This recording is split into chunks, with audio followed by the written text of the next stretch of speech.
Good morning.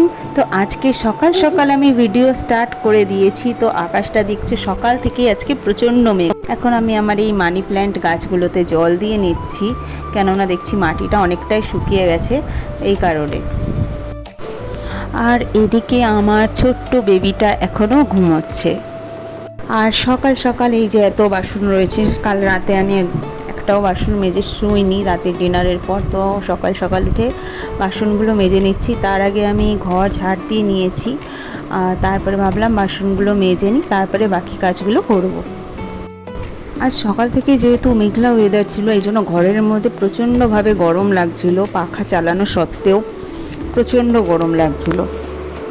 ফেসবুকে বা ইউটিউবে আমি দেখেছি অনেক হাউসওয়াইফরাই আমার মতো এরকম ভ্লগ করে ফেসবুকে ছাড়ে। তাদের ভিডিওতে আমি একটা জিনিস লক্ষ্য করেছি যে বেশিরভাগই ভিডিওতে দেখায় যে অনেক সকাল সকাল উঠে ঘরের সমস্ত কাজকর্ম করে নিচ্ছে। বাট আমি তাদের থেকে একদমই উল্টো। যেহেতু আমার প্রতিদিন রাত 12টার আগে কোনোদিনও আমরা ঘুমোতে যেতে পারি না, তো এই কারণেই আমার এত তাড়াতাড়ি ওঠা ঘুম থেকে একদমই সম্ভব নয়। এই সব ভিডিও দেখে আমি ইনফ্লুয়েন্স হয়ে আমি ভেবেছিলাম যে না, আমি সকাল সকাল ঘুম থেকে উঠবো। তো একদিন সকালবেলা আমি ঘুম থেকে উঠে আমার যা নাজেহাল অবস্থা হয়েছিল সে আর কি বলবো। জানি ঘুম থেকে তাড়াতাড়ি ওঠা ভালো, কিন্তু যেহেতু আমরা ঘুমাই রাত 12টায়, এই কারণে ঘুমটা আমাদের কমপ্লিট হয় না। একটা অ্যাডাল্ট মানুষের অন্তত 7 থেকে 8 ঘন্টা ঘুম কমপ্লিট হওয়া খুবই জরুরি শরীর সুস্থ থাকার জন্য। আর যেহেতু সেদিন আমার ঘুম পুরোপুরি 7-8 ঘন্টা কমপ্লিট হয়নি, এই কারণে সারাদিনই আমার ঘুম পাচ্ছিল আর একদমই শরীরে কোনো এনার্জি ছিল না। দেখো, অন্য লোকের ভিডিও দেখে ইনফ্লুয়েন্স হয়ে যদি তুমি কিছু করতে চাও সেটা করা ভালো, কিন্তু এটাও আমাদের মাথায় রাখতে হবে যে তার লাইফস্টাইল আর আমাদের লাইফস্টাইল এক না।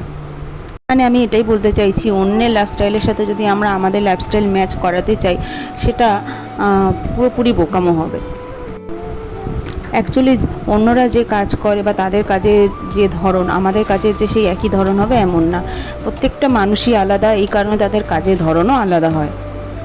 তাই আমি মনে করি যে যা নিজের লাইফস্টাইলে যেরকম আছো সেই জিনিসটাই ভালো, সেইভাবে টাইম মেনটেন করা ভালো। এবং অবশ্যই যদি কোনো হেলদি জিনিস নিজের জীবনে আনতে চাও সেটা অবশ্যই সব কিছু বুঝে, তোমাকে সব কিছু দেখে শুনে অবশ্যই আনতে হবে।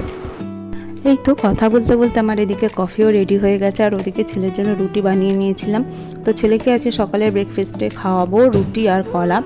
তো এখানেই আমার ভিডিওটা শেষ হচ্ছে। Tata, bye bye. কেমন লাগলো সবাই অবশ্যই কমেন্ট সেকশনে এসে একটা জানিও।